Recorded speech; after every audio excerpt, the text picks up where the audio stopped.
Jana. And I'm Carol. And this is the Real Talk Recreation Therapy Podcast. On this podcast, we talk about real experiences and real research that back up the use of recreation therapy as a method of treatment for a variety of populations. We try to keep it real as we address concerns and successes that we and other recreation therapists have had as we all navigate this awesome career field. We don't have it all figured out, but one thing we know for sure is everything gets a lot easier when you can talk it out with a friend.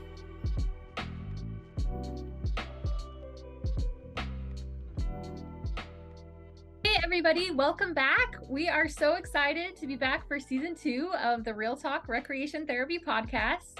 And today I'm super excited to introduce you to one of my mentors in RT, Kristi Fenick, the district manager of the City of San Diego Therapeutic Recreation and AgeWell services. So I did my internship with San Diego Therapeutic Recreation and AgeWell services in fall 2018. And Kristi Fenick manages a huge team of recreation therapists. So she wasn't my direct supervisor. That was another great human, Marla Davis.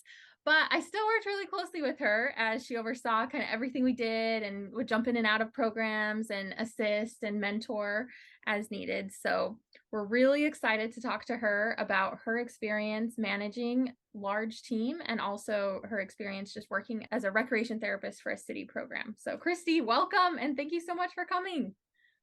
Thanks so much, Jana. It was great to have you as an intern. I can't believe you said 2018. I was like, what? It's been that long? But happy to be here today.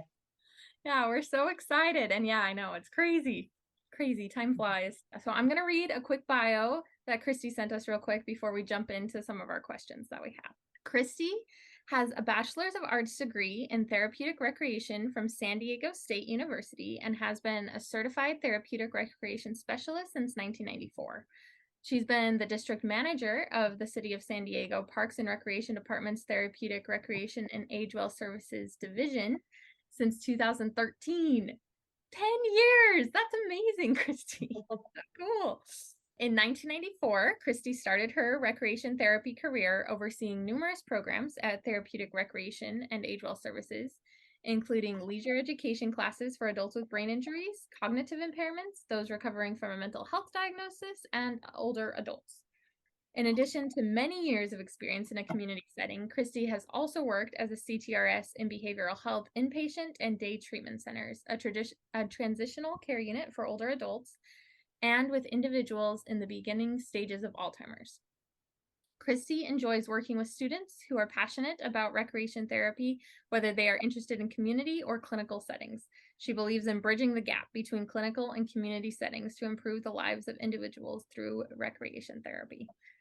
So, an amazing human. The City of San Diego just celebrated their 50th anniversary with Therapeutic Recreation Services, which is just wild. And you've been there for such a big part of that. That must have been just a really rewarding experience to celebrate that. Absolutely. It was right now, February is actually our 51st year, but we did have a huge 50th celebration in the middle of 2022. So it was great to get some folks that have been around for a long time. We actually had the time his title was Director of Disabled Services, and he couldn't come. He was living out of state, but he gave us a audio clip on that day. And we had the mayor of San Diego was here for the proclamation. So it was really cool. We had a lot of staff that were here from the beginning and a lot of participants. So it was really exciting to share that 50 years. That must have been just the coolest, almost like a family reunion, right? Like a multi-generational, I worked with you forever ago, or this is so cool that you've been here this long. It just must have been the best. I was really sad. It was like a family reunion, and staff were like, oh, let's do this every year. And I was like, well, kind of a lot of work to get together. So maybe at 55, we could do it again. And we're already at 51. So that's going to be here before we know it. I'm so down. Maybe I'll be back in the country for 55 yeah. and we can join in. Oh, that's so awesome. Okay, well, let's jump into this interview. First, I think just tell us about your journey from recreation therapist to district manager of TR programs. How did you get into the management, and what was that transition 10 years ago? What was that transition like for you? Yeah, so I started off actually in 1992. I did my field work. So field work was like 120 hours of volunteer experience that you needed to do. And at that time, I was actually studying recreation administration. And so I was like, where am I going to do my field workout? And I picked in a little book that you get where like sites that you can go to, and it was called Disabled Services, which is now Therapeutic Recreation Services. That name changed a number of years ago. So I chose to do my internship there because I had just some experience with people with disabilities, family members, etc. So I thought it would be a good experience. And then once I did that field work, I was like, oh, I got to change from rec administration to rec therapy because that's definitely the way I want to go. So that's kind of how I got started. Love the community setting back then. When it came time to do my internship, I was like, well, I want to see what the clinical setting is like. So I did an internship in a clinical setting. It was actually a mental health hospital. And then after that, I was like, love clinical, love community. So I was fortunate enough at the time to get a half-time position in with therapeutic services. And then also, 20 hours a week, that's only 20 hours. You got to make money somehow. So I was able to pick up hours per diem at different placements as a CTRS, as mentioned in the bio, mental health hospitals, day treatment programs, assisted care living. So I got the best of both worlds for that experience. And then things shifted a little bit. I think it was like I got married, had kids, and I was like, okay, I shifted away from working full time and was able just to stay at therapeutic services and really have that community setting background, in which I loved. I was able to continue that. And then I was lucky enough at the time, 10 years ago, when my supervisor retired, Kathy Aceves, my mentor. She had been in the position for a number of years.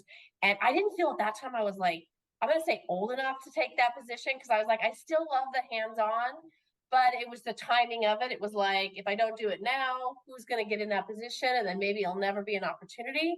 So I took the position, and I really, what I loved about it was that I was also able to oversee our AgeWell services section, because I had experience working with therapeutics and AgeWell. And that position that I'm in now oversees both. So I get the best of both worlds. I get to see the participants with disabilities. I also get our older adults. The managerial part of it was a little bit challenging just because it is obviously more desk work. Fortunately, I am able to do a lot of hands-on still, not like really the intervention part of it, but I still get to see the participants all the time. And I work very closely with our staff, so I'm able to see the fun stuff that they do and how it benefits our participants. So the transition really wasn't too difficult. I think it was more in my mind of like, how am I going to do that? But I had a lot of support from my supervisors, as well as the staff that I was doing. They were very supportive of my role. That's so awesome. And I think that that's like a really great thing about the city of San Diego is there are so many staff, right? So it doesn't feel like I'm leaving this gap because someone is taking that role. That's wonderful. And it is really cool that you're able to do all of the things, because I definitely experienced that when I was one of your interns. So you were definitely, in and out of the program. So it didn't feel like, oh no, I'm, locking myself in an office to do all of the backstage stuff. That's wonderful. Yeah, I think a lot of other folks in Parks and Recreation that are at my level, they are a little bit behind the desk more. But I'm lucky enough to be able to stay in the same center as our staff. And when I say our staff, it's also our participants. And so I do see them every day. And that's how, if I didn't, I would have left by now, because it wouldn't have been what I started this career path to be. I always wanted to be hands-on. So I'm not as hands-on as I used to be, but I'm definitely still involved enough to see the smiling faces of our participants and enjoy and get to see what they're getting out of our programs. I think that's a really great segue to our next question. So how have your perspectives and goals shifted as you've gone from that practitioner role into more of the managerial role? And how have you used all those skills that you learned from all your years working hands-on with the participants to now be a manager of people working with them? Yeah, that was like first a little tricky question. I was like, oh my gosh, how am I going to answer this one? I really want to say, and I hope this is true, but I want to say that my perspective really hasn't changed that much, because I feel like I still get the rec therapy. I still know all the benefits, and I can still see it happening and the results of it. Although I'm not the one right there implementing everything, I still see all the benefits. So I don't think my perspective has changed that much. But with regards to what I've learned, like as a practitioner and then moving into a managerial role, I probably would say just the communication that you need that either way. And I think I learned that a lot as being the practitioner, just the hands-on, the communication that you have, of course, with your clients, but of course, and always with your staff, your team members. And that's such a huge thing to be able to continue on. And it doesn't matter what level you're at, you have to be able to communicate with folks you're supervising and people that are above you or at your same level. So I'd say the communication was probably something that was I easily could carry over. Yeah, that makes a lot of sense because obviously we're always communicating with our patients, but it's a different place now communicating with the rec therapists that are working with the patients or the clients. Is that what you would say? Yeah, working with the clients. I say participants, I say clients. Either one. There's so many names for the people that we work with. I feel like every new setting that I go to, I'm like calling them the wrong thing. They're my residents, my patients, my soldiers. Like, yeah, I think in the community setting, we pretty much stick with participants. But then when I'm talking to somebody that's more clinical, I think I probably switch to using the term clients. Okay, so thinking about the recreation therapists that you're working with and the other staff that you're working with, how do you help those people kind of grow in their roles and give them, opportunities to learn and grow?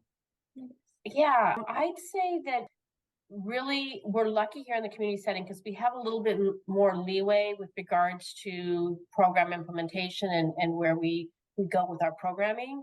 So I would say, luckily, what I like to do, can't always do this, but what I like to do is really have staff do something they're passionate about.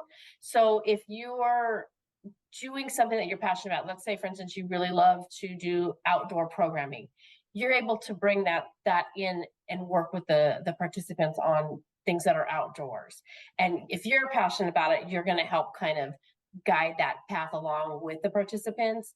And of course, if you're passionate about it as a staff member, you're going to be happy, you're going to have better job satisfaction. So I'd say that's something that I try to do and try not to get people in a box of like, this is what we've done before, this is what you need to do. And we're like, how can we expand? How can we do something better?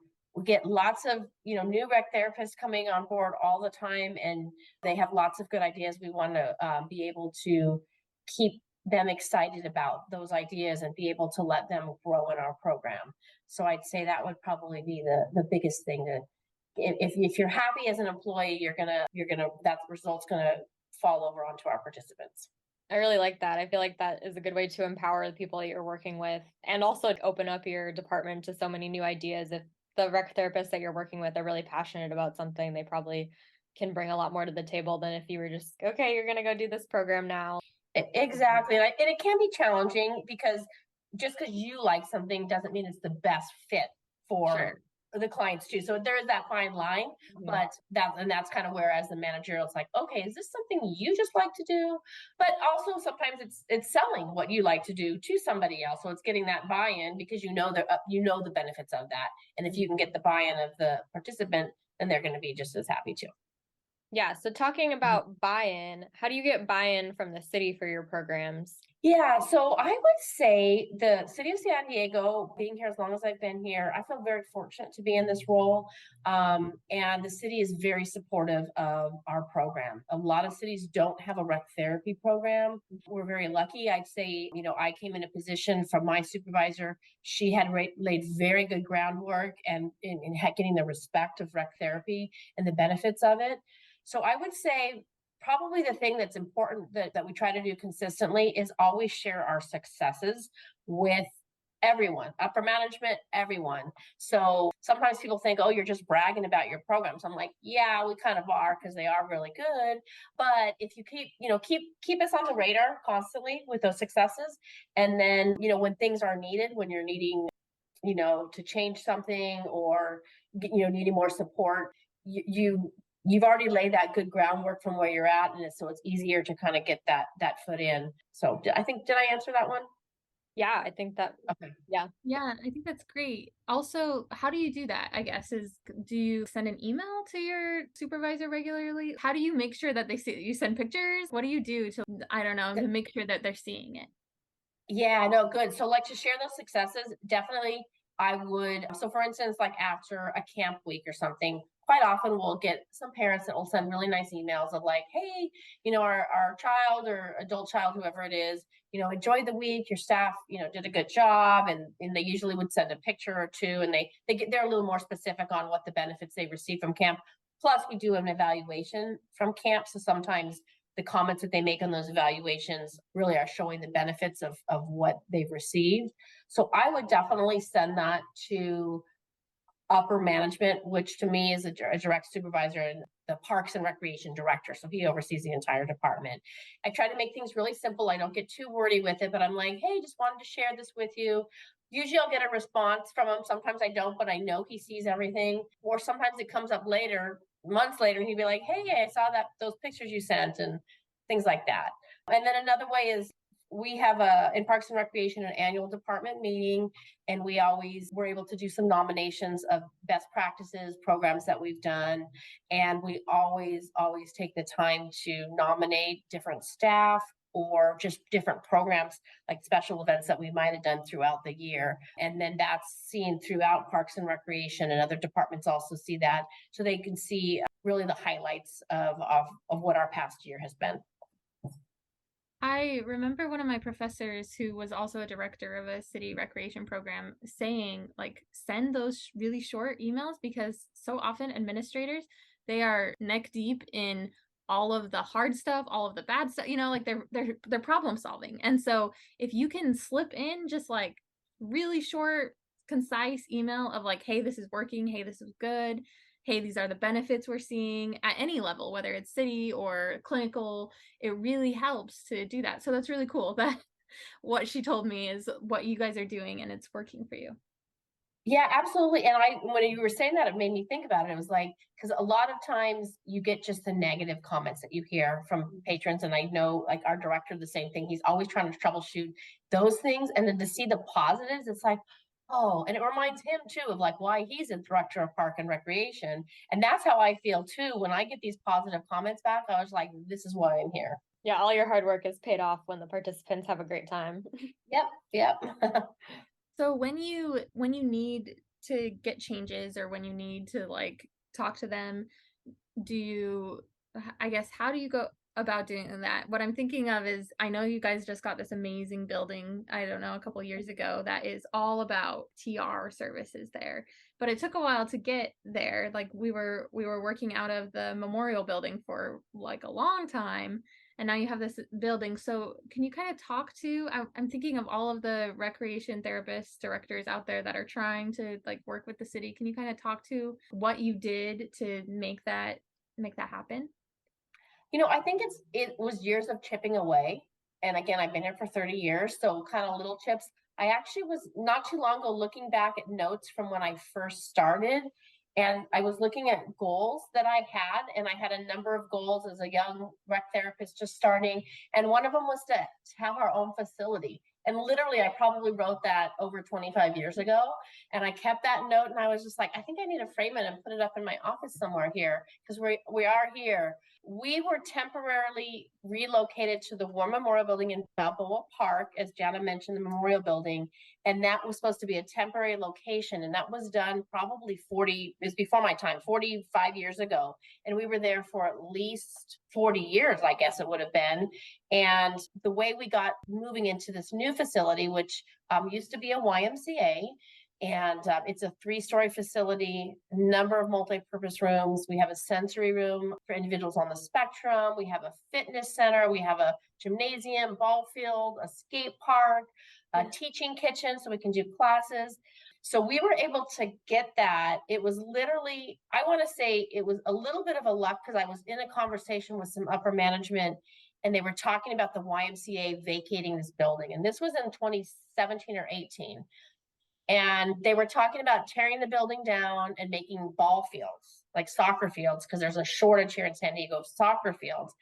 And I was just like, well, what about us? What about therapeutics? We need a building. We were told, 40 years ago we'd get a building. And it was just like the light bulb kind of went on. It was like, oh, okay, can you guys take over the building? So long story short, a lot of renovations and everything needed to be done to the facility to make it ADA accessible, to get it up to really what we wanted to have, these specialty rooms that I mentioned. And so it it was kind of just chipping away and keeping at it. You don't want to bug upper management, but you need to make your presence known, and you really need to do it in a way that is, again, not kind of bugging people, but just really keeping them know that you're there, you're on the radar, and these are the benefits, and what can, if you're starting a new program, what can it, how is it going to benefit? And it just got to keep knocking, keep trying. I'd say that's the best thing. And obviously, you need to know your chain of command and how things work with wherever you're at. But for us here in the city, that has proven to be beneficial. Yeah, that sounds really awesome. That building, it's a rec therapist's dream, and you were It just able to is. advocate It for is. the department over all those years to be able to get it. It's amazing. No, it's amazing. I love sharing it with other rec therapists that work in clinical settings here, because I'm like, we should be your guys' discharge plan. Yeah. You get new clients, newly injured or someone with a mental illness, and we are your discharge plan. And we still are in the growth phase of where we're at with regards to our building space. We moved in during COVID in May of 2020. We started off with virtual programs, and then as soon as we could do in person in June of 21, we were able to do that. So we're still growing and adding to our programs, which is really exciting, and really making those connections with the community collaborations in order for everyone to know that we're here and to get their clients from their program to start joining our community program.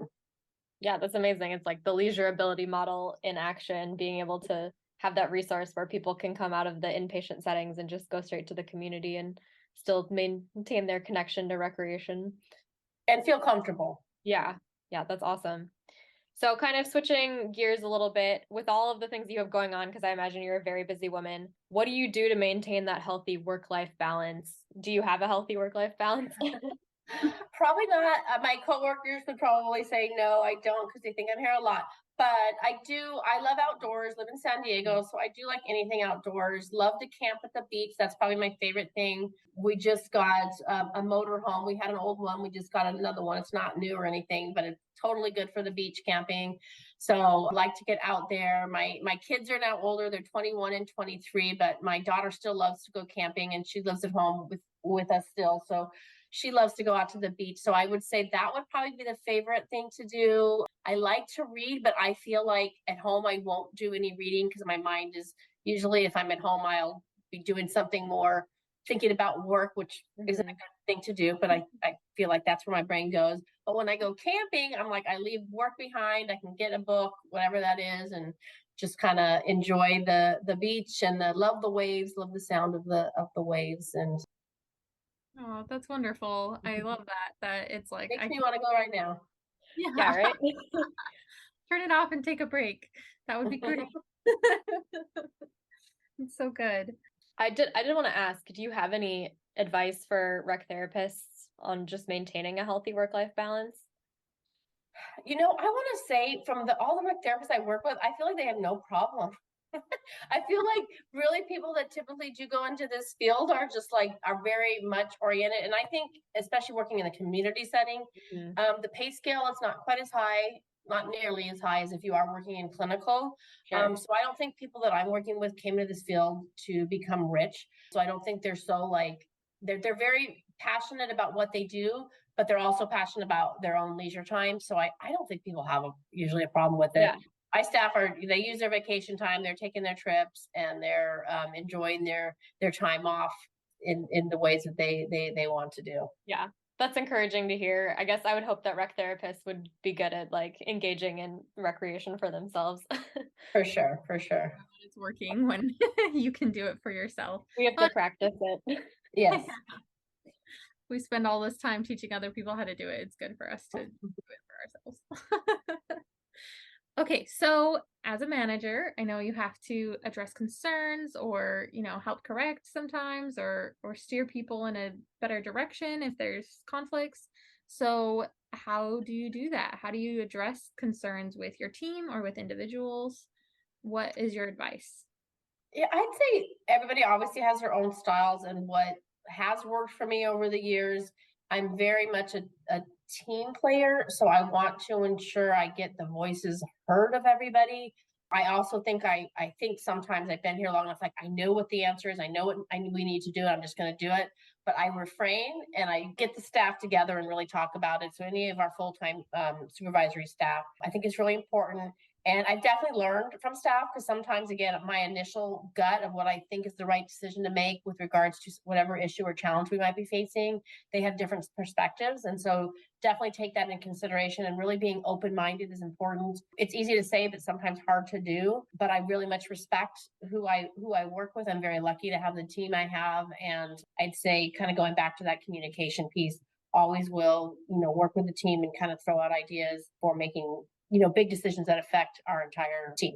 So when you need to do those communications, does that look like a team meeting, or like just an email, like, hey, I need your feedback, or hey, I've heard this is a concern? How does... I would definitely do it in a team meeting setting. Emails seem to get confused or misinterpreted sometimes, and especially if you got a lot of people on the chain, and then it's like, oh no, I didn't want it to go that way, it's not what I meant. So we're fortunate to have weekly team meetings, so that's the time I would typically bring it up. If it was something that couldn't wait, we could call a special meeting, but I don't even know the last time I had to do that. It was typically something that could wait till our team meeting and get everyone involved. I might send something out ahead of time to let people digest it a little bit and say, we will discuss this at team meeting. And I think that's a good way to go about it, depending on what that situation might be. Just to say, hey, we're going to talk about this on Tuesday. That way it's not a shock to anybody and they can start thinking about it. Okay, yeah, that's great. That sounds like really good advice. I know that you have 3 supervising TR specialists and 5 therapeutic recreation specialists on the TR services side. So are all 8 of those people in those weekly meetings with you, or just the supervising ones? Yeah, actually, so all our full-time staff, so the supervising therapeutic rec specialists, as well as our therapeutic rec specialists, and then also our AgeWell supervisors. So we have one, as you mentioned, Marta. She was your mentor in your internship, Jenna. She attends those meetings, as well as 2 of our recreation specialists from our senior side. Okay, cool. Yeah, so it's a big meeting, so you can kind of get everyone in. That's Absolutely. Awesome. You've mentioned that books are hard to read, but have you been able to read any that have helped you, or that you'd recommend to help become a better manager, or any resources really that someone who's, just newly into a city manager role, or any manager role, is like, help? Any ideas?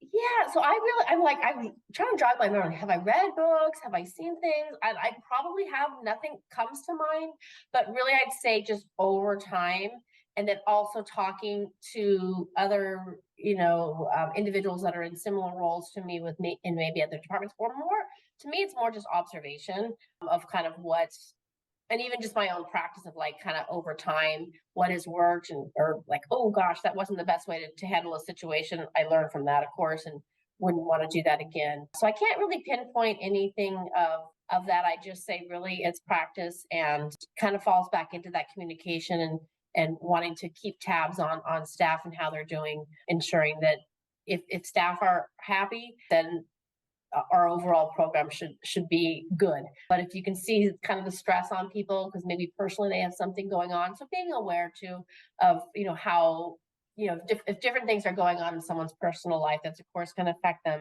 in the office and setting. So you want to be mindful of that and sensitive to that, I guess I could say. Just being aware. It seems like you're using all of your rec therapy skills now as a manager. It just kind of transfers over.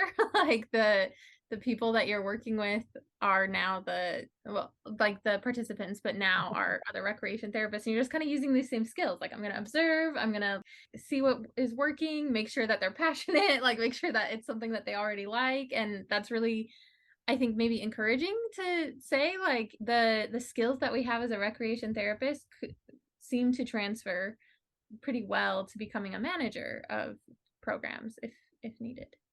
Yeah, I know. I think you're right. And that kind of comes back to one of the first things you asked about, how has your perspective changed? And I said, it really hasn't. And I think that's because once a rec therapist, you're always a rec therapist. So even if I'm not directly practicing with the participants, I guess I'm practicing with our staff, which I don't know if I want to tell them that they're my clients, but no. Yeah, that's fair. Yeah, you're not the clients, but I can use these skills. help our team be really, it sounds like, and I know this from when I interned there, that it was just a really happy place, but it just is fun to hear the way you just exude that, like, I just want it to be a joyful, I just want it to be a passionate place. And it's cool to see how that is kind of infused in everything you're doing, in all of the, in the way you're talking to your management and your supervisors, and the way that you're talking to the people that you're working with. It's really cool to see that you're maintaining this goal throughout everything. Absolutely. So another question that I have for you, what advice would you give to CTRSs working in city parks and rec that maybe don't have an established TR program, in bringing more of a therapeutic recreation emphasis to the programs that they're putting on, or maybe even starting a TR department within a parks and rec? Yeah, so I get a couple calls. I haven't had one for a while from other city departments asking, like, how did you guys do it? Like, Yeah. how do you have in a community setting the backing? I'm lucky to have come into the position that things were already established. I am more than happy to talk to like other cities staff about, you know, our funding and where we're at with the level of staffing that we have and the programming that we do. So to start up with at another city, it really, I mean, I think to if I was, you know, in another city and I'm in a different level completely away from rec therapy, and somebody's coming and asking, you know, we want to start this, I would want to know, well, are there other cities that are doing this, and how long, and what benefits, and of course where the budget is coming from. I would say to start something up, probably, you know, connecting with us or another city that might have something similar. And again, I'd be happy to share those resources. And you have to know who the audience that you're talking to. So depending on where you're at, do you have a good relationship? Are they supportive? Hopefully they are, because that's the way you're going to be able to get something done. But also, you know, maybe looking at potential funding sources, because of course funding is probably going to be a big issue with regards to, you know, starting up something more rec therapy oriented in a community setting. So that's kind of a tough one. I don't think I answered it completely, but I feel, you know, if I was the one before, many years ago when we started this program up, they probably have, you know, different ways that they went about it. The climate is much different now, and how that would be, it just depends, I think, on what city and what administration you have. Yeah, I think it's really helpful though, even just to be able to look at like the city of San Diego and say, like, look at all these programs that they have, look at all of the success that they've had with that, and kind of like use that as a model. I just think it's nice to be able to go and see the resources that already exist, to kind of like, we don't have to reinvent the wheel. We can just learn from what other people have done to make it work for our city. Maybe like other cities that are large cities, like the city of San Diego, and be like, hey, look, like this is huge. But I guess also the smaller cities. We were talking to one of the people we were interviewing, and he was saying how there was no services, TR services, and the city thought that it was, they didn't think that there was a need for it. They thought, oh, there's only like 2 kids in a wheelchair in this city, right? Like there's no one that needs these services. And so probably trying to find that within your own demographic, trying to find the data, like, look how many people could benefit from this, look how many people are not using recreation that could be using recreation, could be engaging in our programs, that kind of thing. Absolutely. And really, you know, you're thinking of that. It's like, of course, people with children, adults with disabilities live everywhere. And the other thing to keep in mind, like maybe if somebody is trying to start up something, is looking at the senior population. So as I mentioned earlier, I oversee our what's called AgeWell services. So it's individuals that are 55 and over, can have a disability. Not for the most part, it's general senior populations that are attending our programs. The demographic of 60 plus is the fastest growing demographic. So, and it's not going away. People are living longer. So to have, you know, possibly the proposal is a therapeutic and AgeWell combination like we have here, because there's always going to be people with disabilities, of course, but also putting in the senior population 100%. I think that's a little bit more of a buy-in, and the senior population are the ones that are very outspoken. They're the ones that are coming out voting. So when it comes to funding, they're very supportive. When you're talking like council representatives, the seniors are usually the ones that have the council representatives' ears, and even the mayor's ear, depending on what level, how small of a city you might have. So I'd say if I was somewhere else and trying to start something up, I would focus on, and I'd say we're not only working with individuals with disabilities, but also senior citizens. Yeah, I love that. That's great. And because a lot of senior citizens, you'll have like different levels of, oh, we need a more gentle yoga, or we need a more gentle. So it serves itself well for transferring over to, oh, we could also offer this to other individuals with disabilities or with different needs. Absolutely. And the seniors are not a tough population to work with, but what I was getting at was just the age range. So we're looking at 55 to 105, and the ability level within that is huge. I mean, you could have a 55-year-old that is needing more assistance, and a 90-year-old that's, running miles around the track. But as a rec therapist, planning for that, it can be very challenging because it's such a big age range.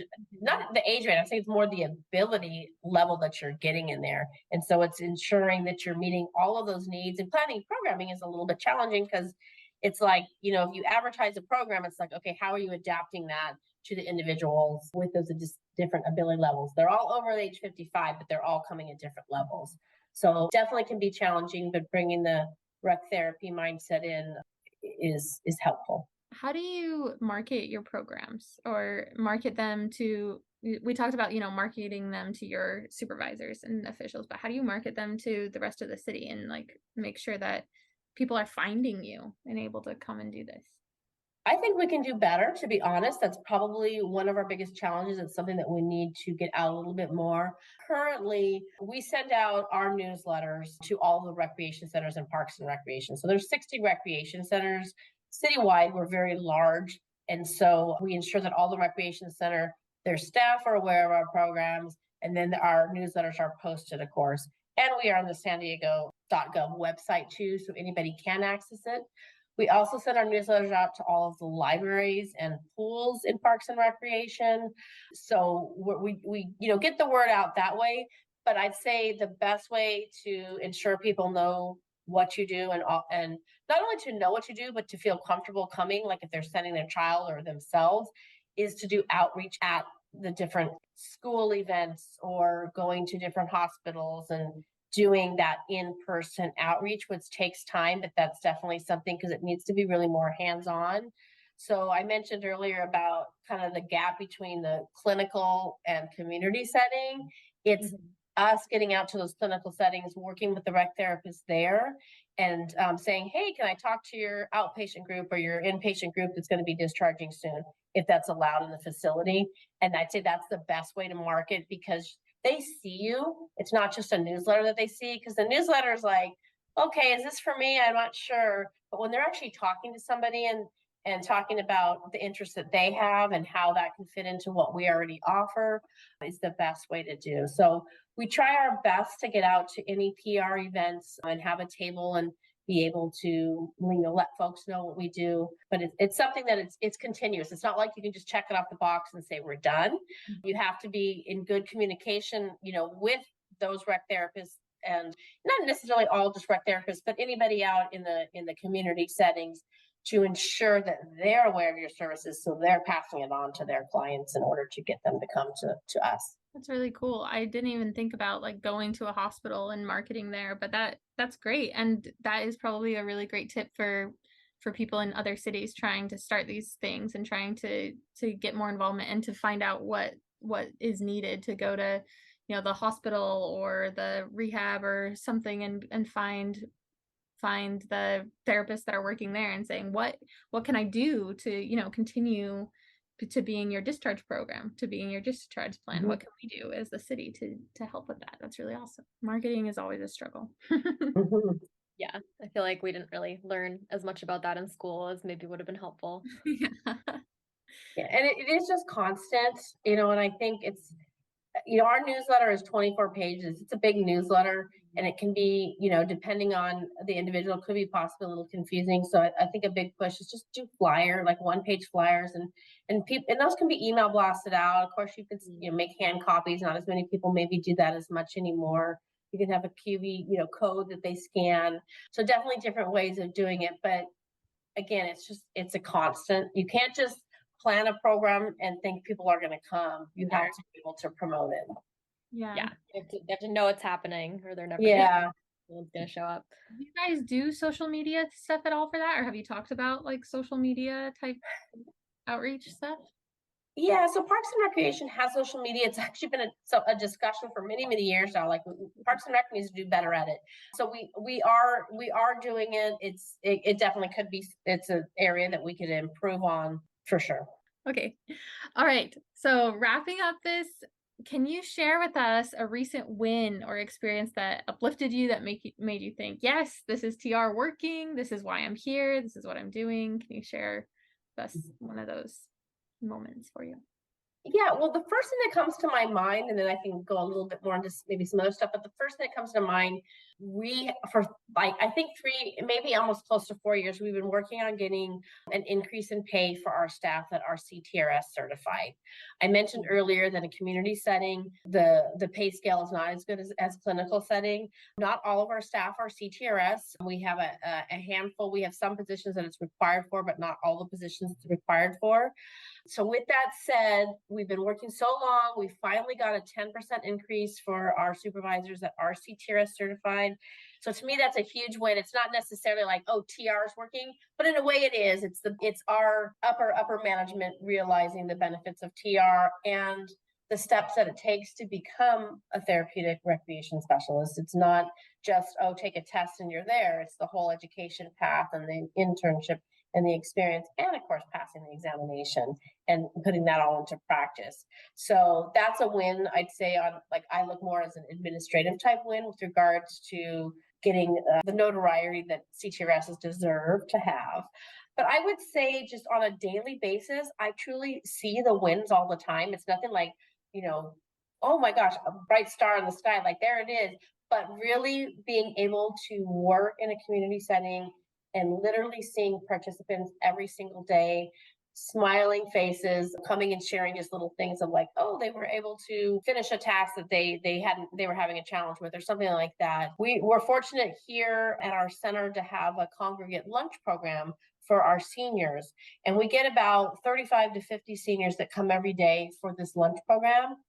And people think, oh, it's lunch, it's nice, you're providing a nice meal for people, but the lunch is like this, I'd say the smallest benefit. The real benefit is that socialization that they're getting. It's the friendships that you see formed. Sometimes it's the oddest friendships, like 2 different people you knew, maybe completely different backgrounds, and all of a sudden they're like eating lunch together or going out after and, you know, doing something socially together on their own, doing a puzzle together, whatever it might be.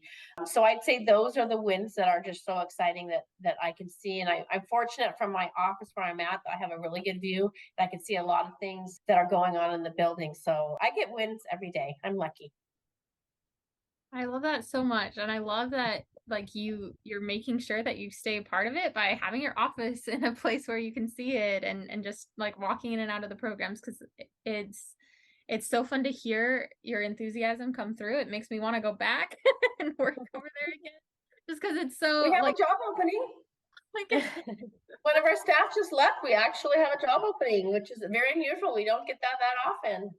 that's so cool. Yes, and if I could come back from Singapore, do I want it. to see your baby. Yes. Well, I think he's sleeping right now, but yes, we would love to come over. It's amazing. And we'll have to post this episode soon so that other recreation therapists that are interested, that just heard all about this, can join your program. That is so cool. It's very exciting. I feel like the military will take us there eventually, right? Everyone ends up. I don't know, maybe not Army, but yeah, hopefully. But that's so cool. Anything else you guys want to add or ask before we sign off on it? I just want to know if there's anything, Kristi, that you want to promote for San Diego Parks and Rec, any exciting new programs or anything that you think would be useful to have out in the world? I have sent Jana the link to our 50th anniversary. I just sent that this morning. I don't know if you guys share information like that. I love the video. It's our participants talking, and that's my favorite. I don't know if you remember, Jana, the couple that was on that video, Matthew and Rachel. They've been dating forever, and they met in our program, and it was just so cool to get them on. And then the moms talking about the benefits that her children who are adults have gotten. Love to be able to get that out. Otherwise, I can't really think of anything right now. How, if a recreation therapist wants to come work at your program for this job that's open right now, how should they apply? Yeah, so really the easiest is go to sandiego.gov, and then there's an employment just link, and they can go to it. The job is not open right now. It's scheduled to open February 18th. And I believe it closes on the 27th. So it's a really short window. But if somebody's listening to this now, I'd say they could shoot me an email at what you have there, the kfenick@sandiego.gov. I could, send them the link, or if they have any questions about the position. The position that's vacant is a therapeutic recreation specialist position. And we're not quite sure right now what population they'd be working with. Whenever we have somebody leave, the different therapeutic rec specialists kind of shift duties a little bit. So I'm not quite sure where that vacancy is going to be. But we, as I mentioned before, trying to work with people's passions. If somebody has a really strong background in, let's say, adaptive sports, we would like to try to work that in, or maybe in mental health. Definitely could use those rec therapists that have really a background in any particular population. We'd like to try to plug you into what experience you have. Awesome. Yeah. I don't know if we'll get everything out, honestly, in time. That's okay. But if we do, we'll keep this on, and we'll send it out to everyone, because that would be awesome for them to be able to do that. And we did just get budgeted for 2 full-time therapeutic recreation leaders. So that's kind of an entry level. And we just had interviews for that a couple weeks ago. So we're going to fill those positions. I suspect that those positions are going to be quickly rotated because they are entry level. And as folks come in, especially if they're certified, they might be, moving on to different settings. But we're really lucky to have that. So in addition to those full-time position supervisors, those 2 entry-level therapeutic rec leaders are a good starting point for somebody maybe just getting into the field. So we don't have those vacant because we are going to fill them. But I suspect those are positions that, people might hold for a year and then move up in our area or over to somewhere else. Sure. So I would say they could definitely contact me if they're interested in a position. And if we don't have one currently, I would just keep their name on file and shoot them a message when something opened up. And you have a huge volunteer base too, like a ton of people come and volunteer, right? And we couldn't do our programs without volunteers. I don't know how we would do it. So absolutely. That's both with therapeutics and AgeWell. Wish I was in San Diego. Right? Yeah. If we ever move to San Diego, I'm going to call you. Yeah. Please do. All right. Okay. Thank you so much, Kristi. This has been incredible. It's so fun to hear your enthusiasm and your passion, and how you've maintained that as you've become a district manager, and how you are helping infuse that into the recreation therapists you're working with and the programs that you're working with. And thank you so much for taking this time. I know you're very, very busy, and we really appreciate the time that you took to answer our questions and to come and chat with us. Thank you so much. Totally my pleasure. It actually, I very much enjoyed this time. It does make me remember why I went into TR to begin with. Love chatting with you guys. Thank you so much. And everyone, if you're looking for our show notes and want to hear more about the city of San Diego, we will have them on the realtalkrecreationtherapy.com under our podcast tab for the show notes. So thanks so much. All right. Well, as always, thank you again for joining us for this episode of Real Talk Recreation Therapy. We hope that you found lots of helpful information for your practice as recreational therapists. If you're looking for some of the resources that we mentioned, you can go to our website, www.realtalkrecreationtherapy.com. We hope you'll join us for the next episode. Bye!